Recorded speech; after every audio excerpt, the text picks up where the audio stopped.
The golden California sun beat down upon the sprawling and magnificent estate of the Clampett family, but inside the grand kitchen, the atmosphere was thick with a very particular kind of Ozark confusion.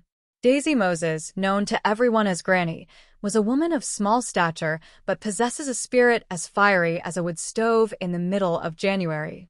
She stood by the large wooden table, her eyes narrowed with deep suspicion and a touch of genuine maternal concern. Beside her, resting in a way that could only be described as patient, was a sleek and wet creature of the sea. To any ordinary observer, it was a seal, but in the whirlwind of Granny's mind, it was something far more tragic. She believed with every fiber of her being that this was her dear friend Shorty Kellums, who had been tragically transformed into a water critter by the mysterious and modern science of a frog-man. Granny leaned over the creature, her voice trembling with a mixture of pity and a stern desire to set things right. She told the creature to come on in and make himself comfortable, addressing him as Shorty. She explained that she was going to call that doctor who had the miraculous power to turn water critters back into people. She had even gone to the trouble of fetching a thick, warm bathrobe for him, draping it over his slippery shoulders as if that might somehow help him regain his humanity. She muttered that things would likely get worse before they got better, but she could not help but point out that he had nobody to blame but himself. She had warned him repeatedly not to let that frog-man get him into the water, and now he was paying the price for his curiosity. She told him that he was just lucky the man had not turned him into a frog like he had done to the others, whoever those others might be in her wild imagination. Granny marched over to the telephone, her fingers working the dial with a determined intensity. She asked to speak to Dr. Klingler, her voice rising in a plea for mercy. When the voice on the other end gave her the news, her face fell into a mask of disappointment. She thanked the person anyway and hung up the receiver with a heavy sigh. She turned back to the seal, telling him that he was in for a world of trouble now because the doctor was out of town. However, she was not one to let a guest, even a transformed one, go hungry. She told Shorty to set up there at the table while she fetched some hot victuals. The kitchen began to fill with a comforting and earthy sense of corn, pork, hog jowls, and turnip greens. Then Frau and it was stated with a sissy, and then it's der night feed their kind of to an animal like that. Jed tried to reason with her, telling her not to call him an animal, but Granny was convinced. She said that Mark was the one who should be called an animal and that the creature's name was Shorty. Jed admitted that it was a right-fitting name for a seal, but when he tried to suggest taking the bathrobe off, Granny nearly took his head off. She shouted that no guest of hers was going to sit in her kitchen jaybird naked. She blamed the frogman for the creature's state, while Jed tried to explain Mark's vision. Mark Templeton had told them that when they started farming in the ocean, critters like this one would be dandy little workhorses. This only fueled Granny's anger. She called Mark Templeton an inhuman monster and wondered who his next victim would be. She worried that he might turn her into a turtle next. Granny decided then and there that she would take the little fellow back down to Seaman Town, warning Jed to keep his hands off of him and get out of her kitchen. She told Jed to send Mark in to see her because she had a few choice words for him. Jed, ever the peacemaker, told her not to fly off the handle, but Granny was in no mood to be crossed. Jed left to find Mark, leaving Granny alone with the seal. She looked at the creature with tears in her eyes, asking him why he had not listened to her and stayed out of the water. She lamented that he could not go back to Silver Dollar City and run a hotel looking like that. Outside, Jethro and Mark Templeton were discussing the situation. Jethro was confused about why Granny was in the kitchen with a seal, and Mark was worried that he was going to catch the Dickens from the family matriarch. Mark asked Jethro if he wanted to go in with him, but Jethro declined, noting that the seal was Mark's idea and he should face the music alone. Jethro did give him one helpful tip, mentioning that Granny had named the seal Shorty. Mark took a deep breath and entered the kitchen, greeting Granny and the seal. He commented that something smelled good, but Granny snapped back that it certainly was not the seal. When Mark suggested putting Shorty back in the pond, Granny refused. She insisted he was sitting right there and was going to eat hot fish. Mark argued that he should only have raw fish, but Granny stood her ground. She declared that he was not going back to the cement pond, and he was not eating any more raw fish. When Mark threatened to take him down and drop him in the ocean, Granny reached her breaking point. She announced that she was going for her shotgun, and that when she came back, the real Shorty Kellums had better be sitting in that chair, and not the pitiful critter currently occupying it. Mark realized he had to act fast to find the human Shorty. A short while later, the real Shorty Kellums, a man who shared a name and perhaps a certain diminutive stature with a seal, was being hurried into the kitchen by Jethro. Jethro urged him to sit down at the table and hurry because he did not want to eat in his current state.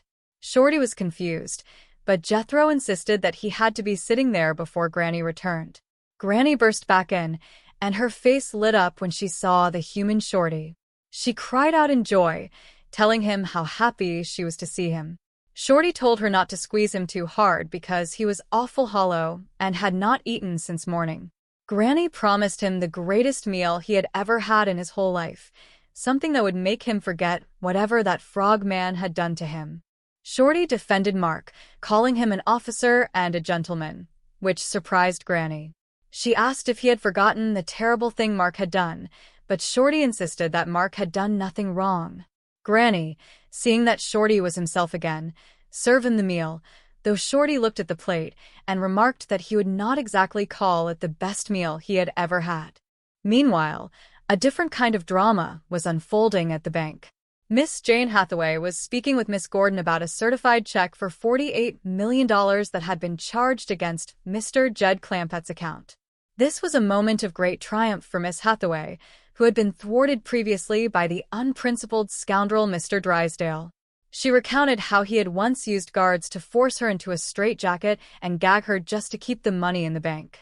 She was eager to watch him scream and yell in fury when he found out about the withdrawal. When Mr. Milburn Drysdale arrived, however, he seemed like a changed man. He told Miss Hathaway and Miss Gordon that he had almost had a collision with a truck that morning, and his whole life had flashed before him.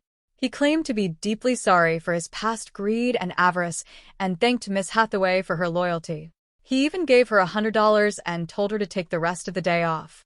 Miss Hathaway was skeptical but moved. However, as soon as she left, Drysdale's true colors emerged.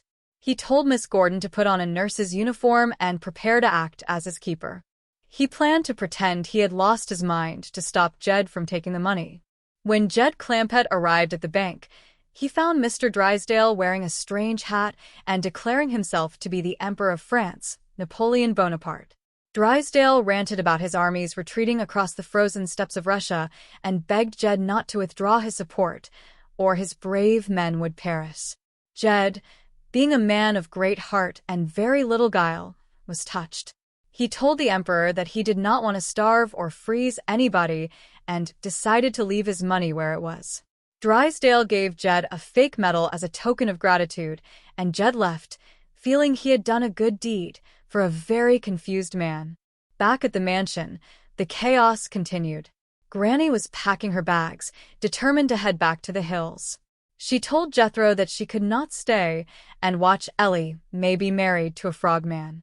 Jethro begged her to stay, claiming that if she left, he would die because he would have to eat Ellie May's cooking. This gave Granny a wicked idea. She went to the kitchen where Ellie May and Mark were doing the dishes. She praised them for being a picture of domestic bliss and suggested that Ellie May cook a special supper for Mark.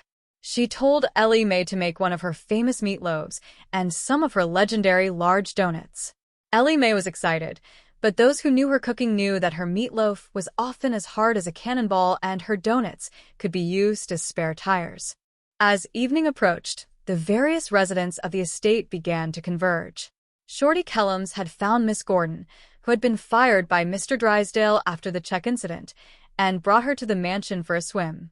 Granny was still confused, seeing Miss Gordon in her swimming suit and thinking she was another victim of the frog man.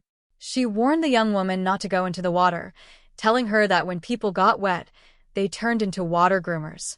Miss Gordon, being a modern woman, thought the whole thing was rather groovy.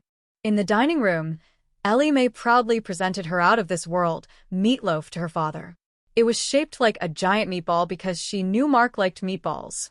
Jed looked at the massive, dense fear of meat and knew that no human teeth could ever penetrate it. He told Ellie Mae it was mighty clever and then waited for her to leave the room. When Granny arrived, Jed confronted her. He told her to hold it right there, pointing to the meatball. He knew Granny had encouraged this as a way to scare Mark away, but he told her he would not let her do it unless she made another one that was actually edible. He told her to get rid of the meatball and tell their guests that supper would be a little late. Granny, feeling the weight of Jed's rare firmness, took the meatball and went outside. She saw Shorty Kellums and Miss Gordon near the pond. She saw the seal and the people, and her mind once again blurred the lines between them. She cried out to Shorty and Elizabeth, lamenting that they had gone into the water again. She looked at the seal and then at the human Shorty, who was busy trying to impress Miss Gordon. Mr. Drysdale then appeared, still looking for his secretary and his money. He saw the group and was bewildered by the sight of his former employee in a swimsuit and the various characters gathered around the cement pond. The day ended with the usual mixture of laughter and confusion that followed the Clampett family wherever they went. Granny was still convinced that the water held strange powers, Ellie Mae was still hopeful about her cooking, and Jed remained the calm center of the storm, knowing that as long as they had each other, it did not matter if they were in the hills or in Beverly Hills. The values of family, honesty, and a good hot meal, provided it was not made by Ellie Mae, were the things that truly mattered.